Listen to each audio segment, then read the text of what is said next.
इस कहानी में हमें दिखाया जाता है कि एक खतरनाक वायरस पूरी दुनिया में फैल चुका है, जिसकी वजह से इंसान अब खौफनाक प्राणियों में बदल गए हैं। लेकिन ये कोई साधारण ज़ॉम्बी नहीं है, बल्कि ये इतने तेज हैं कि भागते हुए जहाज तक को पकड़ सकते हैं।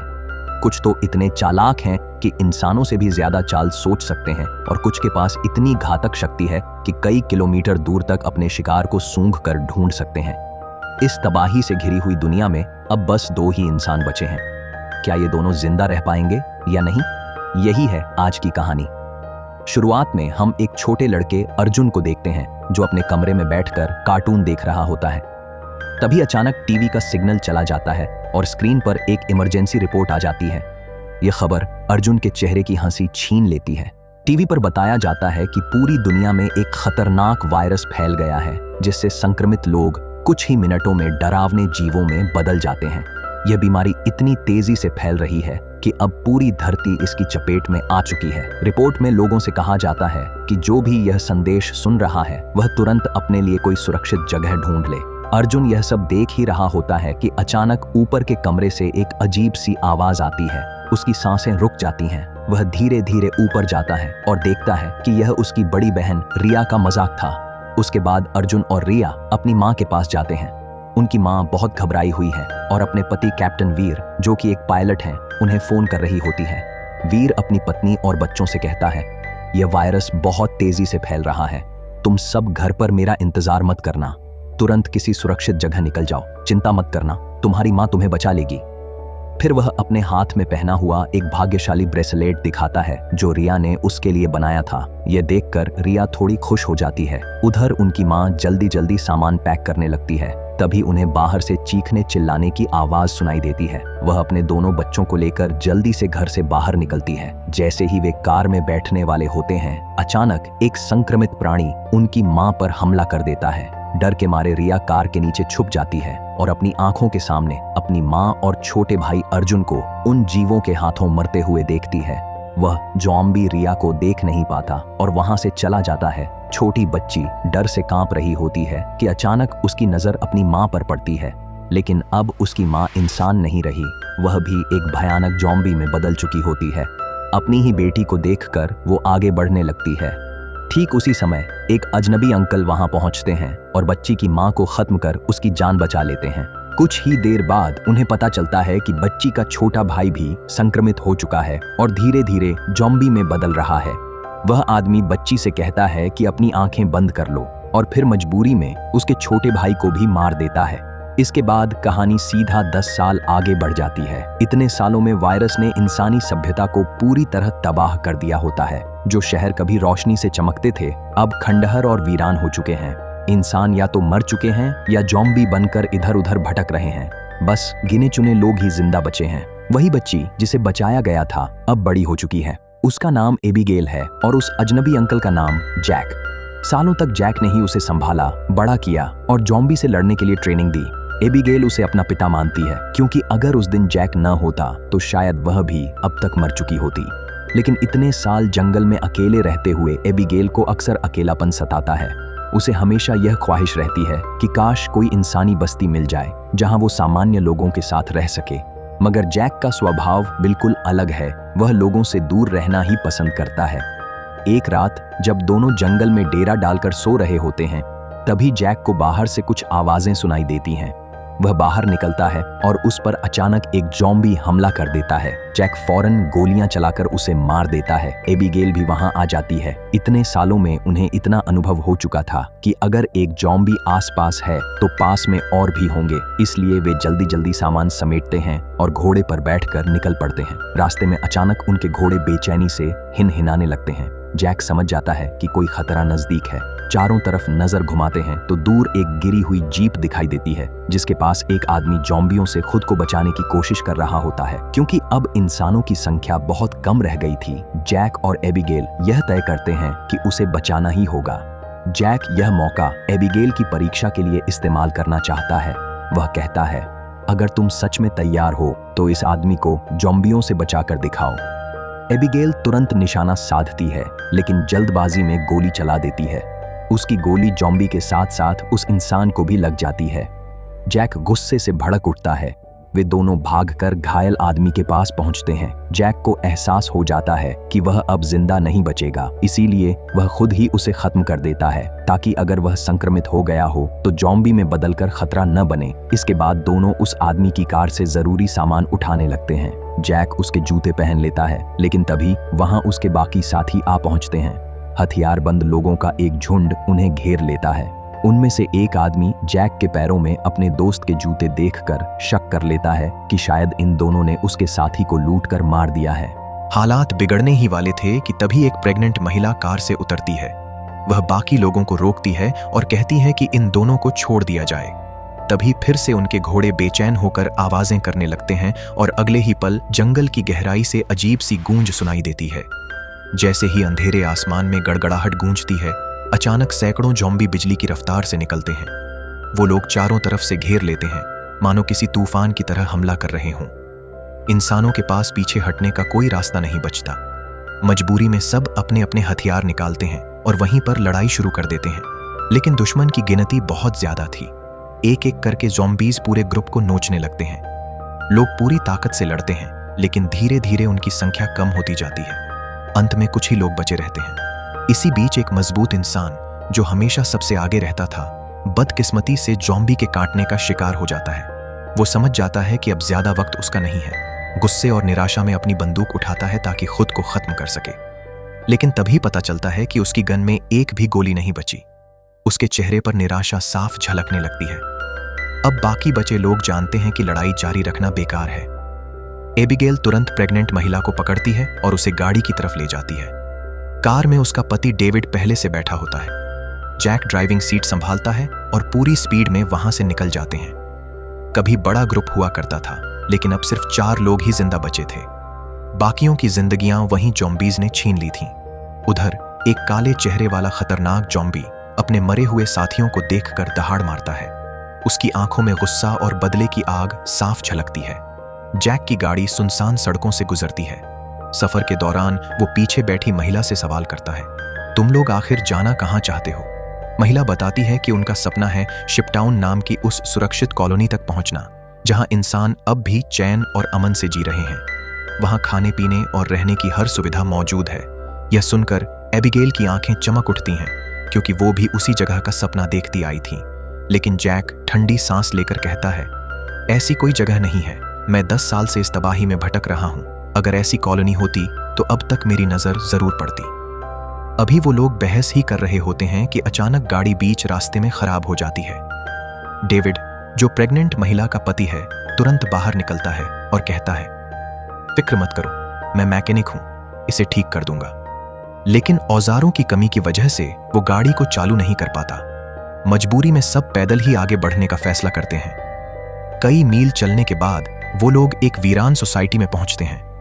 ऊंची इमारतें अब भी खड़ी थीं, लेकिन चारों तरफ मौत की खामोशी फैली थी। वो सब पहले जगह की अच्छी तरह जांच पड़ताल करते हैं और फिर रात यहीं रुकने का निर्णय लेते हैं। रात में आग जलाकर खाना पकाया जाता है। वहीं एबिगेल उस प्रेग्नेंट महिला से और जानकारी लेती है। महिला बताती है कि उनका पहले से ही शिपटाउन के लोगों से रेडियो पर कांटेक्ट हो चुका है। वह जगह सच में खूबसूरत है और इंसानों की असली आजादी वहीं मिल सकती है। ये सुनकर एबिगेल की उम्मीदें और भी बढ़ जाती हैं, लेकिन जैक अब भी शक में रहता है। वो मैप खोलकर बताता है कि सबको अलग अलग रास्ते अपनाने चाहिए, मगर एबिगेल इस बात से नाराज हो जाती है। इसी दौरान किसी को अंदाजा भी नहीं होता कि वही काले चेहरे वाला ज़ॉम्बी उनके छोड़े हुए ट्रैक को सूंघते सूंघते अब इस जगह तक पहुंच चुका है। अगली सुबह जब एबिगेल छत पर बैठी अपने बचपन की फोटो देख रही होती है, अचानक झाड़ियों से सरसराहट सुनाई देती है। वो तुरंत समझ जाती है कि खतरा आ चुका है। वो सबको चेतावनी देने के लिए नीचे दौड़ती है, लेकिन पीछे से एक ज़ॉम्बी उसका पीछा करने लगता है। सीढ़ियों पर चढ़ते वक्त वो ज़ॉम्बी को धक्का देती है और नीचे गिरा देती है, लेकिन इसी अफरा तफरी में उसका संतुलन बिगड़ जाता है और वो खुद भी गिरने वाली होती है। तभी वक्त रहते जैक उसे पकड़ लेता है और उसकी जान बचा लेता है।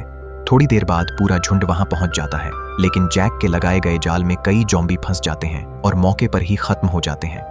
धमाके की गूंज सुनकर जैक समझ जाता है कि पिछली रात जिस जगह पर उन्होंने पनाह ली थी, अब वहां ज़ॉम्बियों का झुंड पहुंच चुका है। अच्छा ये हुआ कि वे लोग पहले ही उस जगह से आगे निकल आए थे। सफर जारी रखते हुए एबिगेल को याद आता है कि थोड़ी दूरी पर एक छोटा एयरपोर्ट है, जहां कभी उसके पिता काम किया करते थे। उसके मन में उम्मीद जगती है कि शायद वहां कोई जहाज अब भी खड़ा हो जिससे वे लोग शिपटाउन तक जल्दी पहुंच सकते हैं। जैक पहले मना करता है, कहता है एयरपोर्ट खुला इलाका है, अगर वहां घेर लिया गया तो बच निकलना नामुमकिन होगा। लेकिन एबिगेल के बार बार जिद करने पर आखिरकार वह तैयार हो जाता है। वे लोग एयरपोर्ट पहुंचते हैं पर वहां कोई विमान नजर नहीं आता। जैक चिढ़कर कहता है, मैंने कहा था यहां कुछ नहीं मिलेगा। तभी वे पास के एक पुराने गैराज में जाते हैं। किस्मत साथ देती है, वहां धूल में दबा एक छोटा जहाज खड़ा मिलता है। सबके चेहरों पर राहत की मुस्कान लौट आती है। लेकिन समस्या ये थी कि विमान लंबे समय से इस्तेमाल नहीं हुआ था। डेविड, जो मैकेनिक था, कहता है, थोड़ा बहुत काम है, 10 से 15 मिनट में इसे तैयार कर दूंगा। जब तक वह जहाज ठीक कर रहा होता है, जैक और एबिगेल एयरपोर्ट के कोनों में जरूरी सामान तलाशने लगते हैं। इसी दौरान डेविड दूरबीन से देखता है, दूर से ज़ॉम्बियों का बड़ा झुंड उनकी ओर बढ़ रहा है। वह घबरा कर दौड़ता हुआ आता है और सबको चेतावनी देता है, अगर अभी जहाज स्टार्ट नहीं किया तो हम बच नहीं पाएंगे। एबिगेल पायलट सीट पर बैठ जाती है। उसके पिता पायलट थे तो उसे जहाज संभालने की थोड़ी बहुत समझ थी। जैक ज़ॉम्बियों को रोकने के लिए गोलियां चलाता है। हालात बेहद तनावपूर्ण हो जाते हैं। जैसे तैसे एबिगेल इंजन चालू कर देती है, लेकिन तब तक भीड़ रनवे पर पहुंच जाती है। एक ज़ॉम्बी तो दरवाजे तक आ पहुंचता है। जैक तेजी से गोली चलाकर उसे नीचे गिरा देता है। आखिरकार जहाज रनवे से उड़ान भर लेता है। सबके चेहरे पर खुशी लौट आती है। उन्हें लगता है कि अब सीधे शिपटाउन तक का सफर आसान होगा। लेकिन ये खुशी ज्यादा देर तक नहीं टिकती। उड़ान के थोड़ी ही देर बाद जहाज से धुआं निकलने लगता है। 10 साल से खड़ा हुआ पुराना इंजन आखिरकार जवाब दे देता है। तेज धमाके के साथ वह फेल हो जाता है और विमान नीचे गिरने लगता है। जैक सूझबूझ से उसे एक बड़े पेड़ के सहारे क्रैश लैंड करता है। सबको चोटें तो आती हैं, लेकिन जान बच जाती है। जहाज अब किसी काम का नहीं था। मजबूरी में वे फिर से पैदल सफर पर निकलते हैं। लंबी दूरी तय करने के बाद वे एक सुनसान रेलवे स्टेशन पहुंचते हैं। चारों ओर सन्नाटा था, कोई हलचल नहीं। रात हो चुकी थी, इसलिए उन्होंने वहीं ठहरने का फैसला किया। नक्शा देखकर पता चलता है कि अब वे शिपटाउन से केवल 2 दिन की दूरी पर हैं। रात में प्रेग्नेंट महिला मेगन जैक के पास आती है और कहती है, अगर तुम ना होते तो हम यहां तक कभी नहीं पहुंच पाते। जैक को भी उससे लगाव महसूस होने लगता है। वह अपनी बीती जिंदगी बताता है कि जब वायरस पहली बार फैला था, उसे सबसे पहले अपनी ही पत्नी को मारना पड़ा, क्योंकि वह संक्रमित हो चुकी थी। उस दिन के बाद उसका इंसानियत पर भरोसा लगभग खत्म हो गया था। वह मेगन से कहता है, अब मेरे पास सिर्फ एबिगेल है और मैं उसे हर हाल में जिंदा रखूंगा। लेकिन अब मैंने ठान लिया है कि तुम्हें भी सुरक्षित शिपटाउन पहुंचाना है। दूसरी ओर डेविड चुपके से अपने सिर पर बंदूक रखकर खुदकुशी की सोच रहा होता है। असल में उसके पैर में पहले ही ज़ॉम्बी के काटने का जख्म था। जख्म छोटा था, इसलिए इन्फेक्शन धीरे धीरे बढ़ रहा था। उसका इरादा था कि जैसे ही हालत बिगड़ेगी वो खुद को खत्म कर देगा ताकि किसी और को नुकसान न पहुंचे। सुबह वे सब फिर निकल पड़ते हैं। चलते चलते जैक को डेविड की हरकतें अजीब लगती हैं। वह उसे एक खाली जगह पर ले जाकर उसके पैर की पट्टी हटाता है। कांटे का निशान देखकर जैक को यकीन हो जाता है कि डेविड जल्द ही ज़ॉम्बी बनने वाला है। जैक पूछता है, तुम खुद मरना पसंद करोगे या मुझे तुम्हें मारना पड़ेगा? डेविड कहता है, मैं किसी को नुकसान नहीं पहुंचाऊंगा। अगर हालत बिगड़ी तो खुद ही अपनी जान ले लूंगा। जैक उसकी बात पर भरोसा करके उसे छोड़ देता है। रात होते होते वे एक पुराने घर तक पहुंचते हैं। जैक बंदूक तानकर अंदर बढ़ता है। अचानक तेज रोशनी उन पर पड़ती है और स्पीकर से आवाज आती है, हथियार नीचे रख दो वरना गोली मार दी जाएगी। तब उन्हें समझ आता है कि इस सुनसान जगह में भी कुछ लोग जिंदा हैं। एबिगेल आगे बढ़ती है और कहती है, हम किसी को नुकसान पहुंचाने नहीं आए, बस हमें मदद चाहिए। घर का दरवाजा खुलते ही एक अधेड़ उम्र का आदमी बाहर निकलता है। उसके चेहरे पर रहस्यमयी मुस्कान थी। वो कहता है, तुम सब यहाँ ठहर सकते हो, खाना मिलेगा, आराम मिलेगा, लेकिन एक शर्त है, अपनी सारी बंदूकें और हथियार बाहर छोड़ दो। थोड़ी बहस के बाद सब मान जाते हैं और अपने वेपन बाहर रख देते हैं। वह आदमी उन्हें अंदर ले जाता है। अंदर का नजारा देखकर सबकी आंखें चौंधिया जाती हैं। टेबल पर गर्मा गर्म खाना, महकती डिशेज और एक आरामदायक जगह। आदमी उनका स्वागत करता है और कहता है, मैं एक साइंटिस्ट हूँ, चाहूँ तो यहाँ से जा सकता था, लेकिन सच्चाई ये है कि मुझे इस वीरान जगह पर रिसर्च करने का मौका मिलता है। सब पहले तो राहत महसूस करते हैं, लेकिन जैसे ही खाना परोसा जाता है सबके दिल में शक भी उठता है, क्योंकि महीनों बाद उन्हें इतना शानदार खाना मिल रहा था। भूख से बेहाल वे सब टूट पड़ते हैं। खाने के बाद साइंटिस्ट ड्रिंक्स भी लाता है। अब सब खुश होकर बातें कर रहे थे। मगर उसी बीच साइंटिस्ट अजीब बातें करने लगता है। वो कहता है, यह वायरस एक तरफ बुरा है, लेकिन दूसरी तरफ इसने इंसानों को अपग्रेड भी कर दिया है। कमजोर मर जाएंगे और ताकतवर ज़ॉम्बी बनकर जिंदा रहेंगे। असली दुनिया पर हक तो इन्हीं ज़ॉम्बीज का होना चाहिए, क्योंकि वे जीने के लिए खाते हैं, लेकिन इंसान सिर्फ लालच और तरक्की के पीछे भागते हैं। उसकी बातें सुनकर सब सन्न रह जाते हैं। तभी डेविड को अचानक बहुत कमजोरी महसूस होती है। वह बाथरूम की ओर भागता है। शीशे में देखते ही उसके होश उड़ जाते हैं। उसके शरीर में वायरस पूरी तरह फैल चुका था। वो जैसे तैसे बाहर लौटता है और देखता है कि जैक और बाकी सब बेहोश पड़े हैं। दरअसल ड्रिंक्स में बेहोशी की दवा मिलाई गई थी। डेविड गुस्से में साइंटिस्ट पर झपटता है, लेकिन साइंटिस्ट एक छोटा सा डिवाइस निकालकर उसका बटन दबा देता है। अचानक डेविड के शरीर से सारी ताकत जैसे गायब हो जाती है और वो गिर पड़ता है। साइंटिस्ट कहता है, ये डिवाइस मेरी सालों की मेहनत है। इसकी मदद से मैं कहीं भी सुरक्षित रह सकता हूँ। ज़ॉम्बी मुझे छू भी नहीं सकते, और सबसे बड़ी बात, मैं अब उन्हें कंट्रोल कर सकता हूँ। सोचो, पूरी दुनिया मेरे इशारों पर नाच रही होगी। इतना कहकर वह सबको रस्सियों से बांध देता है। थोड़ी देर बाद डेविड की आंखें खुलती हैं। वह देखता है कि बाकी साथियों को भी बांधा गया है और साइंटिस्ट अजीब से औजार तैयार कर रहा है। वो मुस्कुराता है और कहता है, क्या तुम लोग मेरी पत्नी से मिलना चाहोगे?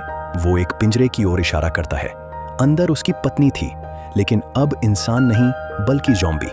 साइंटिस्ट ने उसे पिंजरे में कैद कर रखा था और इंसानों को पकड़कर उसे खिलाता था। असल में यही वो पहला प्रयोग था जिसके जरिए उसने अपना डिवाइस बनाया था। साइंटिस्ट जैसे ही पिंजरा खोलता है, ज़ॉम्बी वाइफ उसी पर हमला कर देती है, लेकिन वह डिवाइस का बटन दबाकर उसे काबू में कर लेता है और चारों कैदियों की ओर मोड़ देता है। वह जैक पर झपटती है, लेकिन जैक उसे लात मारकर दूर फेंक देता है। इसी बीच डेविड वायरस की ताकत का इस्तेमाल करके रस्सियां तोड़ डालता है। वह अपने साथियों को भी आजाद कराता है। खतरे का अंदाजा लगते ही साइंटिस्ट भाग खड़ा होता है। चारों जल्दी से अपना सामान उठाते हैं और बाहर निकल आते हैं। सौभाग्य से उन्हें बाहर उसकी गाड़ी मिल जाती है। वो सब उसमें बैठकर जंगल की ओर निकल जाते हैं, लेकिन साइंटिस्ट यहीं हार मानने वाला नहीं था। वो अपने डिवाइस से ज़ॉम्बी की भीड़ को कंट्रोल करवाकर उनका पीछा करवाता है। जैक स्पीड बढ़ाकर झुंड से निकल तो जाता है, लेकिन आगे का रास्ता बंद मिलता है। अब उन्हें पैदल ही बढ़ना पड़ता है। थोड़ी दूर पहुंचते ही ज़ॉम्बी दोबारा उनका पीछा कर लेते हैं। अब डेविड समझ जाता है कि उसके पास वक्त बहुत कम है। वायरस उसे जल्द ही पूरी तरह ज़ॉम्बी बना देगा। वह अपनी पत्नी का हाथ पकड़कर कहता है, तुम्हें हमारे बच्चे के लिए जिंदा रहना होगा। मैं ये सब उसी के लिए कर रहा हूँ। इसके बाद डेविड अकेला पीछे रह जाता है और ज़ॉम्बीज से भिड़ जाता है। वह पूरी बहादुरी से उनका सामना करता है, जबकि बाकी लोग सुरक्षित जगह की ओर निकल पड़ते हैं। काफी देर तक डेविड उस डरावने ज़ॉम्बी को रोक कर रखता है ताकि उसके बाकी साथी दूर तक निकल जाएं। सबको बचा लिया जाता है, लेकिन किस्मत ने डेविड का साथ नहीं दिया। अचानक पीछे से एक और ज़ॉम्बी आकर उस पर टूट पड़ता है और उसकी जान ले लेता है। इधर जैक मैगन को अपनी बाहों में संभाले आगे बढ़ता है और आखिरकार वो सब एक इंसानी बस्ती जैसी जगह पर पहुंचते हैं। एबिगेल मदद के लिए चिल्लाती है क्योंकि उनके पीछे भारी तादाद में ज़ॉम्बीज आ रहे थे। टॉवर पर तैनात पहरेदार उनकी आवाज सुन लेते हैं और तुरंत स्नाइपर से फायरिंग शुरू करके उन्हें कवर देने लगते हैं। थोड़ी देर बाद उनके लिए एक नाव भेजी जाती है और ये तीनों उस नाव से शिपटाउन नाम की सुरक्षित जगह में पहुंच जाते हैं। काले चेहरे वाला ज़ॉम्बी अपने झुंड को रोक देता है क्योंकि आगे पानी का इलाका था और वो उसे पार नहीं कर सकते थे। दूसरी ओर मैगन की हालत गंभीर थी, उसे तुरंत इलाज की जरूरत थी। अच्छा ये हुआ कि वहां मेडिकल सुविधाएं और डॉक्टर मौजूद थे। अगली सुबह साफ हो जाता है कि ये जगह कई बड़े जहाज़ों को जोड़कर बनाई गई एक फ्लोटिंग कॉलोनी थी, जिसके चारों तरफ पानी था। जैक को लगता है कि अब उन्हें यहां से आगे निकल जाना चाहिए, लेकिन एबिगेल को यह जगह इतनी पसंद आती है कि वो यहीं रुकने का फैसला कर लेती है। लोगों से घिरे रहना और उनके बीच जीना उसे अच्छा लग रहा था। इसी बात पर जैक और एबिगेल में बहस छिड़ जाती है। तभी डॉक्टर आकर बताती है कि मैगन ने एक बच्ची को जन्म दिया है, लेकिन ज्यादा खून बहने की वजह से उसके बचने की संभावना कम है। ये सुनकर जैक के चेहरे पर उदासी छा जाती है। वो तुरंत मैगन के पास पहुंचता है। मैगन बहुत कमजोर हो चुकी थी और अपनी बेटी को जैक को सौंपना चाहती थी। वो चाहती थी कि उसकी बच्ची भी एबिगेल की तरह बड़ी होकर जी पाए। जैक को अपनी पत्नी की याद आ जाती है और वो बच्ची को अपनाने के लिए तैयार हो जाता है। इधर एबिगेल नए माहौल का भरपूर मजा ले रही थी। वो लोगों के साथ बैठकर शराब, संगीत और नाच गाने का आनंद उठाती है। ये सब देखकर उसका यहाँ टिके रहने का इरादा और भी मजबूत हो जाता है। एक दिन वो देखती है कि एक हैंडसम लड़का छिपते हुए एक कैबिन में जा रहा है। जिज्ञासा के चलते वो उसका पीछा करती है और अंदर पहुंच जाती है। वहां जाकर उसे पता चलता है कि कैबिन बम और तारों से भरा पड़ा है। एक वायरलेस स्विच भी लटक रहा था।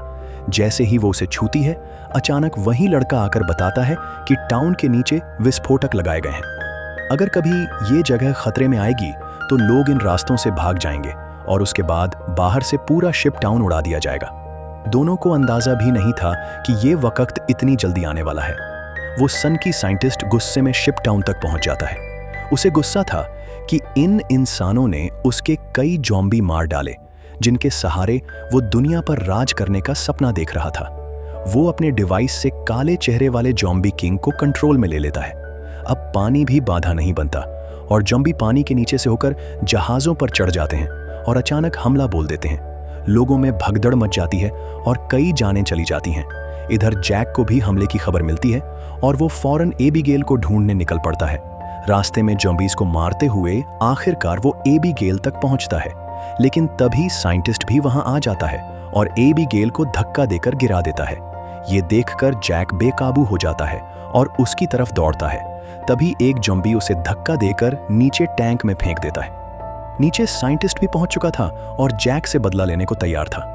वो जैक को लात मारकर गिरा देता है, लेकिन जैक जानता था कि सीधा लड़ना बेकार है। इसलिए वो अचानक झपटता है और साइंटिस्ट के हाथ से कंट्रोल डिवाइस छीनकर दीवार पर पटक देता है। डिवाइस टूटते ही साइंटिस्ट की ताकत खत्म हो जाती है। अब उसके पास ज़ॉम्बीज़ पर कोई काबू नहीं था। नतीजा ये हुआ कि थोड़ी ही देर में वही ज़ॉम्बीज़ उसे मार डालते हैं। खुशकिस्मती से इस कॉलोनी में पहले से ही लोगों के निकल भागने के लिए सीक्रेट रास्ता मौजूद था।